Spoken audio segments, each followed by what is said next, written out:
کیا تم نے ہمیں اس لیے بلایا تھا؟ اللہ کا دین آہستہ آہستہ پھیلتا رہا۔ کافر پریشان تھے کہ کیا کریں، کیسے حق کی راہ روکیں۔ محمد صلی اللہ علیہ وسلم اکیلے ہیں، تھوڑے سے ساتھی ہیں، بے یارو مددگار ہیں، پھر بھی لوگ ان کی طرف کھینچ رہے ہیں۔ باپ دادا کا دین مٹ رہا ہے۔ سب مل کر ابو طالب کے پاس گئے، بولے ابو طالب، سارے خاندان کی عزت خاک میں مل رہی ہے، بھتیجے کو روکیے، ہمارے آپ کے معبودوں کو جھٹلا رہے ہیں۔ ان کا کہنا ہے کہ عبادت کے لائق صرف ایک اللہ ہے، ہم سب نادان ہیں کہ لات و منات کی پوجا کر رہے ہیں۔ اب پانی سر سے اونچا ہو رہا ہے۔ ابو طالب نے کسی طرح ان سے پیچھا چھڑایا۔ پیارے رسول صلی اللہ علیہ وسلم اپنا کام کرتے رہے، دین پھیلتا رہا۔ کافر پھر ابو طالب کے پاس آئے، ڈرایا دھمکایا، جان کا خوف دلایا۔ ابو طالب سوچ میں پڑ گئے، بھتیجوں کو بلایا اور کہا مجھ پر اتنا بوجھ نہ ڈالو کہ میں برداشت نہ کر سکوں۔ پیارے رسول صلی اللہ علیہ وسلم ذرا بھی نہ گھبرائے، بولے چچا جان، یہ کام تو صرف اللہ کا ہے، وہ میری مدد کرے گا۔ اگر یہ لوگ میرے ایک ہاتھ میں سورج اور دوسری ہاتھ میں چاند لا کر رکھ دیں تب بھی میں اس کام سے باز نہ آؤں گا۔ یہ کہہ کر آپ صلی اللہ علیہ وسلم کی آنکھوں سے آنسو جاری ہو گئے۔ ابو طالب بھی متاثر ہوئے، بولے جاؤ بیٹا، اطمینان سے اپنا کام کرتے رہو، میں تمہیں ظالموں کے ہاتھ میں نہ دوں گا۔ کافر برابر مسلمانوں کو ستاتے رہے، طرح طرح کی دکھ دیتے رہے، پیارے رسول صلی اللہ علیہ وسلم کو ستایا، پیارے رسول صلی اللہ علیہ وسلم کے پیارے ساتھیوں کو ستایا۔ جب پانی سر سے اونچا ہو گیا، قرآن پڑھنا اور اللہ کی عبادت کرنا، دین پر چلنا، دوسروں کو دین کی باتیں بتانا دوبر ہو گیا، تو آپ صلی اللہ علیہ وسلم نے مسلمانوں سے فرمایا، پیارے ساتھیوں، تم نے دین کے لیے بہت دکھ سہے، اب جو چاہے ملک حبش چلا جائے۔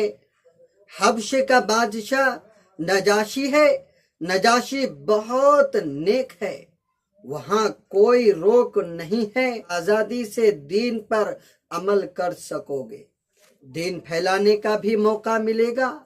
بہت سے مسلمان گھر بار چھوڑ کر حبشہ چلے گئے، کافروں کے ظلم سے تنگ آ کر وطن چھوڑ دیا، دین کی خاطر دوسرے ملک میں جا بسے، اسی کو ہجرت کہتے ہیں۔ مگر کافروں نے اب بھی چین نہ لینے دیا، پیچھا کرتے حبشہ پہنچے، نجاشی سے شکایت کی، مسلمان دربار میں بلائے گئے۔ حضرت علی رضی اللہ تعالی عنہ کے بھائی حضرت جعفر رضی اللہ تعالی عنہ تھے۔ حضرت جعفر رضی اللہ تعالی عنہ مسلمانوں کے سردار تھے۔ انہوں نے نجاشی کے دربار میں ایک تقریر کی، تقریر بہت اچھی تھی۔ حضرت جعفر رضی اللہ تعالی عنہ نے فرمایا، اے بادشاہ، ہم نادان تھے، جاہل تھے، بدھ پوجتے، مردار کھاتے، بدکاری کرتے، آپس میں لڑتے، امیر غریب پر ظلم کرتے، نہ مہمانوں کی عزت ہوتی، نہ پڑوسیوں کے ساتھ اچھا برتاؤ ہوتا، بھائی بھائی سے لڑتا، طاقتور کمزور کو ستاتا۔ اللہ کو ہم پر رحم آیا، ہم میں ایک رسول بھیجا، ہم سب اس سے واقف تھے، وہ بہت ہی نیک تھا، اس نے سیدھی راہ دکھائی، آپس میں محبت کرنا سکھایا، اس نے ہمیں سمجھایا ہم بت پوجنا چھوڑ دیں، ایک اللہ کی عبادت کریں، سچ بولیں، وعدہ پورا کریں، برائیوں سے بچیں، گناہوں سے دور رہیں، یتیموں کا مال نہ کھائیں، ظلم سے باز آ جائیں، آپس میں مل جل کر رہیں۔ ہم نے اسے نبی جانا، اللہ کا رسول مانا، اس کی باتوں پر عمل کیا، ہماری قوم ہماری دشمن بن گئی، ہمیں ستانے لگی، اس لیے ہم اپنا وطن چھوڑ کر یہاں چلے آئے۔ نجاشی نے حضرت جعفر رضی اللہ تعالی عنہ کی تقریر بڑے غور سے سنا، ان کی باتوں کا اثر لیا، ان سے قرآن شریف سنا، قرآن شریف سن کر رونے لگے، کافروں کو نکلوا دیا، مسلمانوں کے ساتھ اچھا برتاؤ کیا، کچھ دن بعد خود بھی مسلمان ہو گئے۔ پیارے رسول صلی اللہ علیہ وسلم نے ہجرت نہیں کی، اب حبشہ نہیں گئے، مکہ میں جمے رہے، دکھ سہتے رہے، اللہ کی طرف لوگوں کو بلاتے رہے۔ آپ صلی اللہ علیہ وسلم میلوں میں جاتے، منڈیوں میں جاتے، حج کے موقع پر جگہ جگہ سے آئے ہوئے لوگوں کو دین کی باتیں بتاتے۔ اس طرح مکہ مکرمہ میں اسلام دھیرے دھیرے پھیلنے لگا، روزانہ کوئی نہ کوئی اسلام قبول کر لیتا۔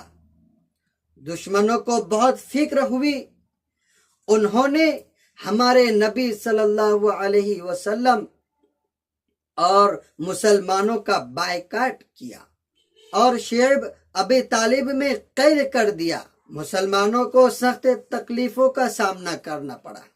اس گھاٹی میں کھانے پینے کے کچھ بھی نہیں تھا، مسلمان بوڑھے بچے عورتیں سب بھوک پیاس کی شدت برداشت کرتے تھے۔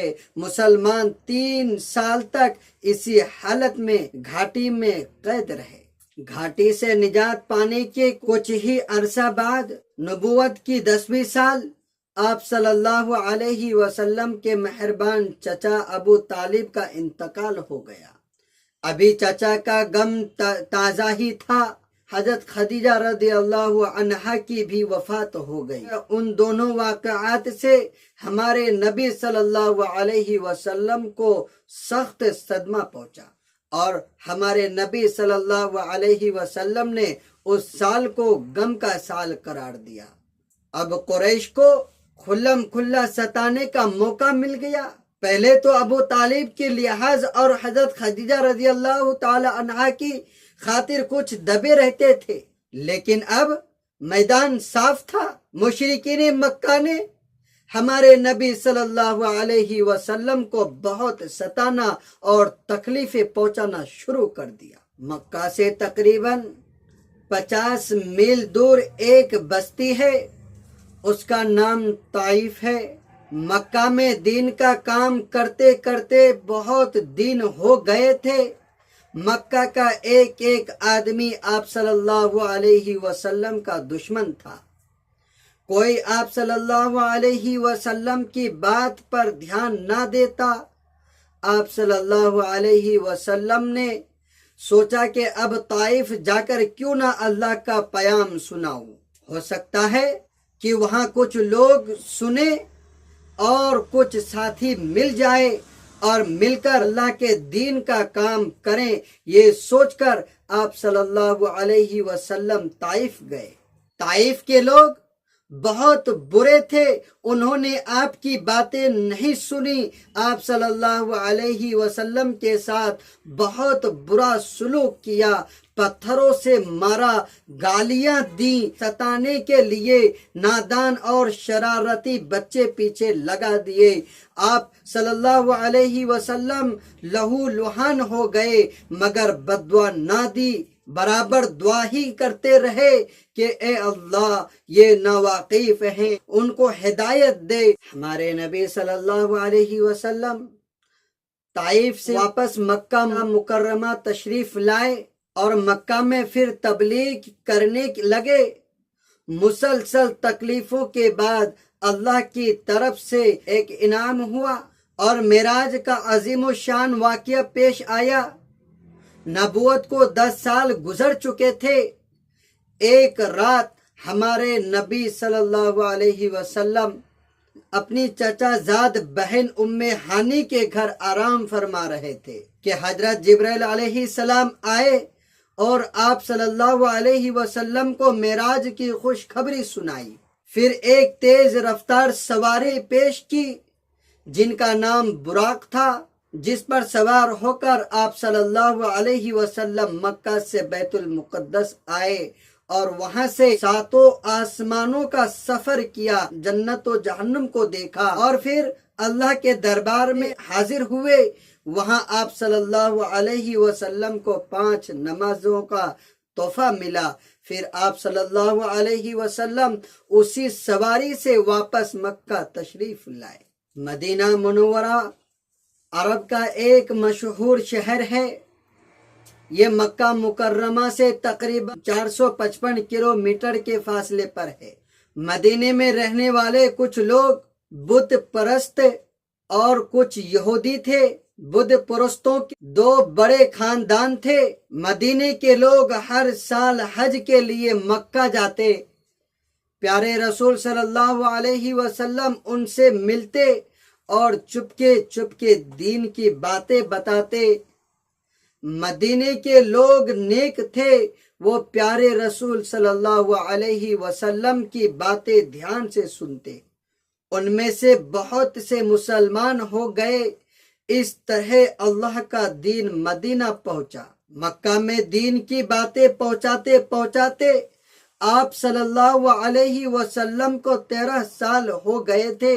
مکہ والوں نے آپ صلی اللہ علیہ وسلم کو ستایا۔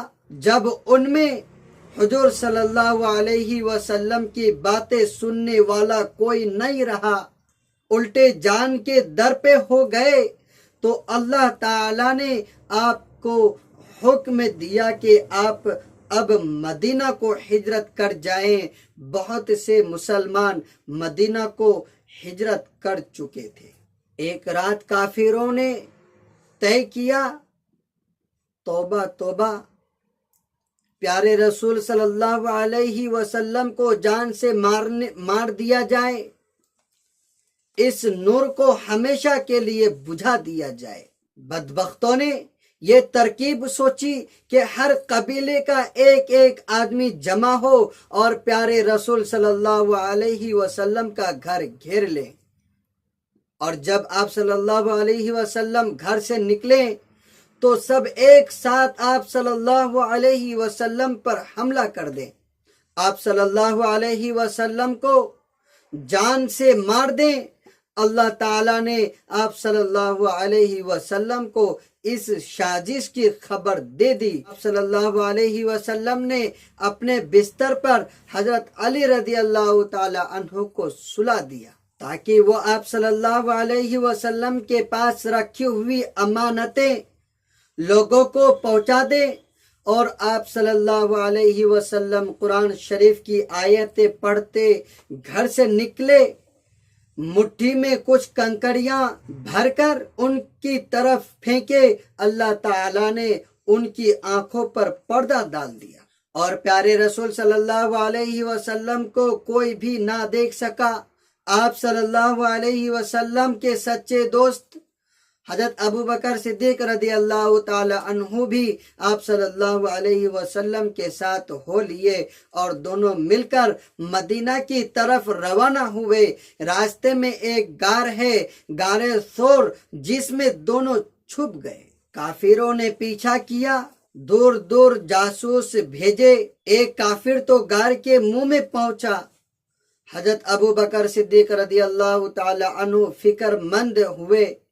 پیارے رسول صلی اللہ علیہ وسلم نے کہا، ڈرو نہیں، اللہ ہمارے ساتھ ہے۔ اللہ نے اس کافر کی مت مار دی اور وہ آپ صلی اللہ علیہ وسلم کو نہ دیکھ سکا۔ 3 دن کے بعد آپ صلی اللہ علیہ وسلم مدینہ منورہ کو روانہ ہوئے۔ مدینہ کے لوگ کئی دن سے برابر آپ صلی اللہ علیہ وسلم کا انتظار کر رہے تھے۔ پہنچے تو لوگ بہت خوش ہوئے، بچیاں گیت گانے لگی اور ہر ایک یہ چاہتا تھا کہ آپ صلی اللہ علیہ وسلم ہمارے گھر ٹھہرے۔ حضور صلی اللہ علیہ وسلم نے فرمایا، میں وہیں ٹھہروں گا جہاں میری اونٹنی جا کر بیٹھے گی۔ یہ شرف حضرت ابو ایوب انصاری رضی اللہ تعالی عنہ کو حاصل ہوئی۔ درود ہو پیارے رسول صلی اللہ علیہ وسلم پر، سلام ہو پیارے نبی کریم صلی اللہ علیہ وسلم پر۔